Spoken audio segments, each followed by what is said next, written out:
जय श्री कृष्णा, राधे राधे। आज इस वीडियो में हम आपको बताने जा रहे हैं निर्जला एकादशी व्रत की कथा के बारे में।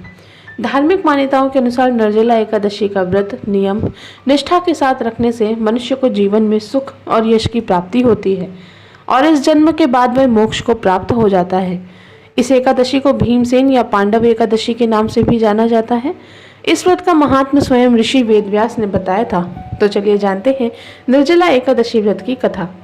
पौराणिक कथाओं के अनुसार जब महर्षि वेदव्यास ने पांडवों को चारों पुरुषार्थ धर्म, अर्थ, काम और मोक्ष देने वाले एकादशी व्रत का संकल्प कराया था, तब महाबली भीम ने निवेदन किया था कि महर्षि, आपने तो प्रतिपक्ष एक दिन के उपवास की बात कही है।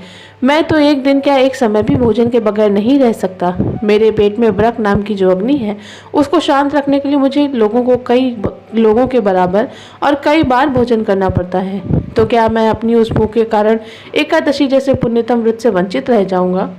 तब महर्षि वेदव्यास ने भीम की समस्या का निदान करते हुए कहा और उनका मनोबल बढ़ाने के लिए कहा कि नहीं कुंती नंदन, धर्म की तो यही विशेषता है कि वह न केवल सबको धारण करता है बल्कि सभी के योग्य साधन व्रत नियमों को भी बड़ी सहज और लचीली व्यवस्था में उपलब्ध करवाता है।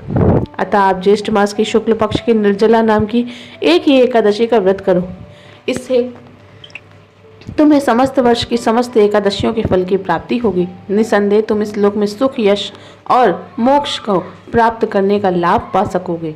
इस तरह से महर्षि वेदव्यास के आश्वासन पर वृकोदर भीमसेन भी इस एकादशी का विधिवत व्रत करने के लिए सहमत हो गए। इसीलिए वर्ष भर की एकादशियों का पुण्य लाभ देने वाली इस श्रेष्ठ निर्जला एकादशी को लोक में पांडव एकादशी या भीमसेनी एकादशी के नाम से भी जाना जाता है। मान्यता है कि इस दिन से जो स्वयं निर्जल रहकर ब्राह्मण या जरूरतमंद को शुद्ध पानी से भरा हुआ घड़ा दान करता है, उसे जीवन में कभी किसी प्रकार की कोई कमी नहीं रहती। उसके जीवन में सदैव सुख समृद्धि बनी ही रहती है। दोस्तों, ये थी निर्जला एकादशी की व्रत की कथा।